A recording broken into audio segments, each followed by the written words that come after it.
So, you know, back in the day, it was pretty cool to have a fancy little phone and you can install little apps on it. Oh my gosh. And you had, maybe like four or five apps, right? Like it was so cool. You could download, a little game to play. You could download YouTube. You could watch videos on your little phone. How nice was that?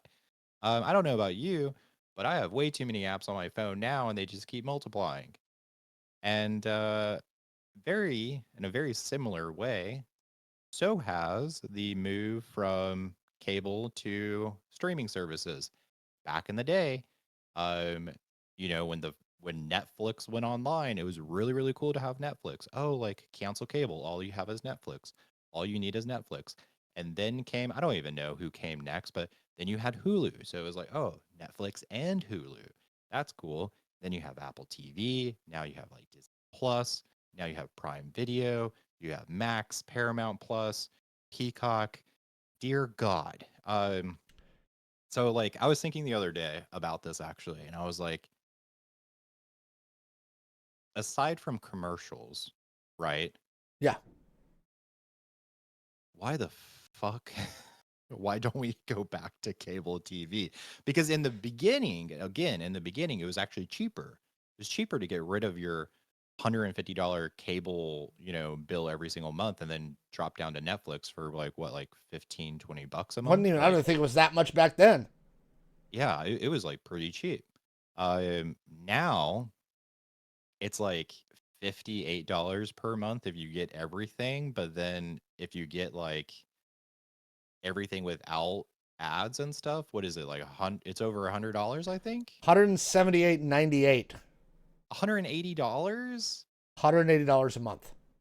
And I bet cable's on sale now because no one has cable. Who the hell has cable anymore? So cable's probably like $20 a month now. Like, what the hell?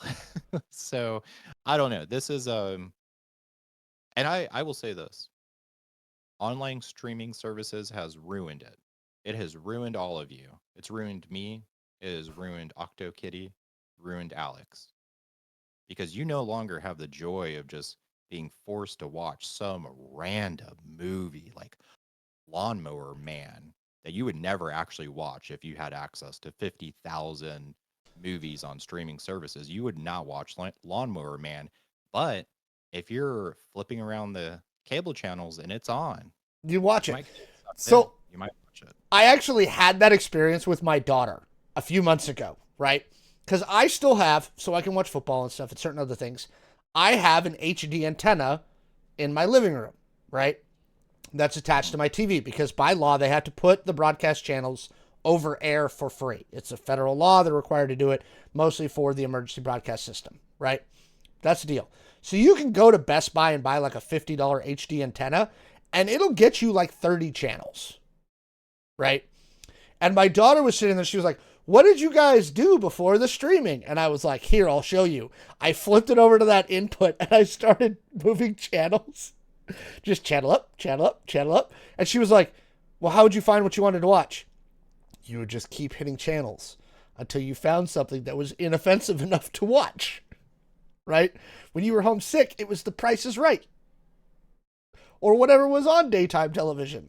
Um, Yeah. so again, you're right. I think that there is kind of a balkanization there where we watched things that you probably discovered more interesting things back then because it was easier to discover. I know when I flip through my Netflix, I'm like, I don't know if I want to watch this, right? Like, Yeah. you have to think about it pretty hard. And there's just so much content. And yeah, so I know some of the streaming services are starting a bundle program. I know I got in it like in the early days. So I have Disney Plus, Hulu, and ESPN Plus for $16 because I was like an inaugural member. Like I signed up in the first like day, right? Oh wow. Um, so I get that. Um, and cable subscribers are way down. From 2019, 85.6 million households had traditional pay television, cable. In 2023, that went down to 58 million. That's a huge drop inside of 4 years. Yeah. And it's just going down and down and down. Um, Down, down. I'm kind of with you. I wonder when we all go back to cable just because it's cheaper.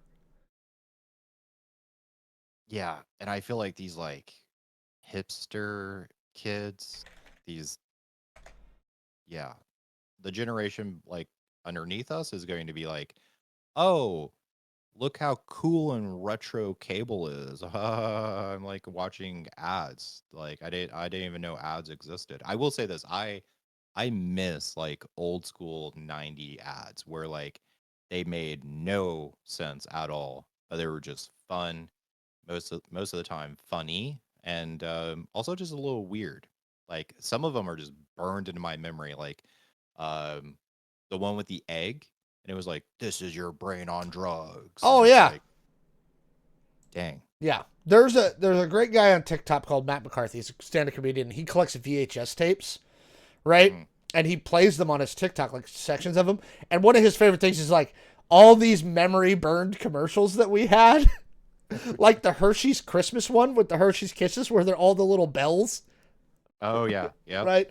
Um, I'm looking at Xfinity right now. It's actually cheaper than streaming now, right? If you want all of the ad-free versions of all your streaming services, 180 bucks a month.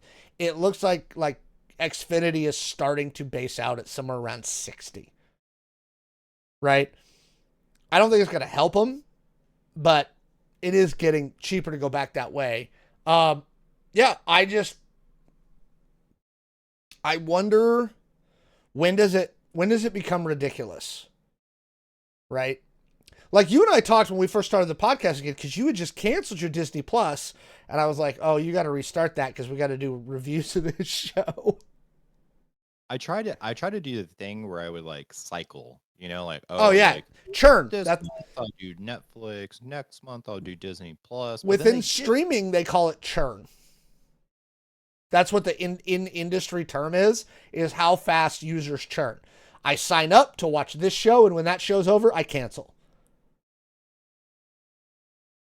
Which is why Disney's actually gone the way of. You'll notice they released Daredevil, right? yeah, When Daredevil's over, what starts? Andor. Star Wars. And then Andor, and they just keep cycling shows, so they always have a new one popping, Yeah. right? Um, my issue with Netflix is you never know what's. Netflix is like almost like the Hallmark Channel in that there's 800 pounds of crap that Netflix produces, and then like Yeah. one really good show, and you have to sort through them all. And also, Netflix does not know how to advertise their shows. Anything good I see on Netflix, it comes from recommendations from people. People being like, "Oh, did you see this on Netflix?" It's not from Netflix telling me about the show; it's from other people telling me about it. You know, because Netflix sucks at marketing. Yeah, they do. Oh my god. Yeah, They're terrible about it. Disney will at least like market their crap. they will. Yeah, sometimes they will shove that down your throat. Like they will come to your house, knock on the door, and be like, "You're gonna watch this now." Um, yeah, but yeah, Netflix. I don't know. They need to figure out marketing. Do They you really do. do you have a what is your favorite streaming service? Which one is the best in your opinion?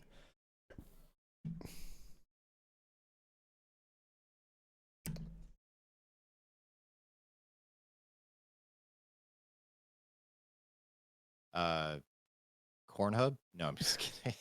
I'm kidding. Oh no. I don't. So there are things that like will irk the shit out of me with some of the streaming services. So for instance, if I have to like scroll pretty far down to like hit the continue watching, Mm-hmm. oh, I hate it. I hate it so much. One thing I really hate about Netflix is the lack of trailers. They will like push something out. I'm like, what is this about? And it'll say like, I don't know, like 5 words, like Jeff and Alex form a podcast. And it's like, oh, okay, well, what is this? And like, no trailer. And it'll just cut to like the most random 10-second clip. And you're like, what the fuck is this about? I'm not going to watch this. I hate that. Um, I think Amazon Prime has a pretty good setup, but that's mainly because you can link so much with it. Like I go to Amazon Prime and I have like Paramount, um, other stuff I can't even Yeah, think, yeah, but yeah. grouped with it. So I like that, like the central hub thing. Disney's like really good though. Disney's is like clean. Peacock sucks. So somebody in the YouTube chat just brought this up. Now I will say it's not my favorite, but the one that is better than everybody thinks it is Apple TV Plus. Right? And see, Apple TV Plus is like linked with my Amazon Prime. Yeah. And it's Yeah. got some phenomenal shows. Apple TV Dude, very quietly has been producing some top tier content. Shrinking, which I can't say enough about. I love that show. love that show. Right? It's Jason Segel and Harrison Ford just crush it in that You have show. Han Solo that's a grumpy old therapist, and I love Yeah. it. Um, love it. it's a great show. Ted Lasso's on there. The morning show's on there. Right? For All Mankind's on there. They very quietly are like, we don't release a lot, but what we release is top tier, and that's all we spend money on. Um, uh, I still think for its catalog, the size and depth of its catalog, Disney Plus is the best one Yeah. because they just have the biggest vault, right? And especially now that they own all the Fox properties, the old 20th Century Fox properties, they're like, oh, we have The Simpsons now, right? Would you like to watch season 2 Simpsons? We've got that. Here you go. Um, you know, um, honestly, the one that I've been closest to canceling is Netflix. Yeah. Yeah. The only reason we have Peacock is my wife got it at like a New Year's sale. She got like the whole year on sale for like $12.99 for 12 months. It's the only reason I have Peacock. I we have like Peacock because like I just have Verizon and I feel like every time when I get a new phone I get like See, 36 free years of Peacock or something. I that's don't the one.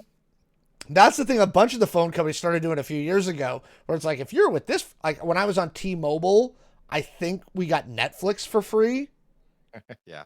right? And now I'm on AT&T and I get something else.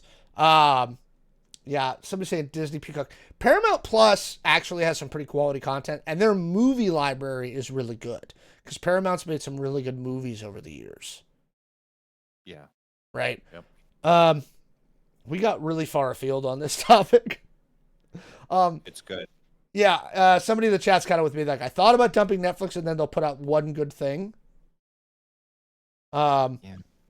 YouTube chat. What if Nickelodeon got into it, unlocking God tier Millennial Myth and Legend IPs? Nickelodeon's already there. They're on Paramount Plus. Paramount owns the Nickelodeon. All of the Nickelodeon content is on Paramount Plus. So if you're looking for the Nickelodeon content, that's where it lives. Because they own that. The Paramount's owned Nickelodeon forever. Where is there does someone own like G4? Can I like look up old G4? I don't know. That's a good question. Probably not. It's probably lost to the internet ether. It's probably ripped No. versions on YouTube. Yeah. So yeah, again, Netflix is the one I'm closest to doing. Hulu again, I get it bundled. Same thing with ESPN, which is nice. Good old Reddit. Anyway, what do you guys think? What is your favorite streaming subscription? Should we all just go back to cable because streaming has just gotten too bloody expensive? Let us know what you think down in the comments below.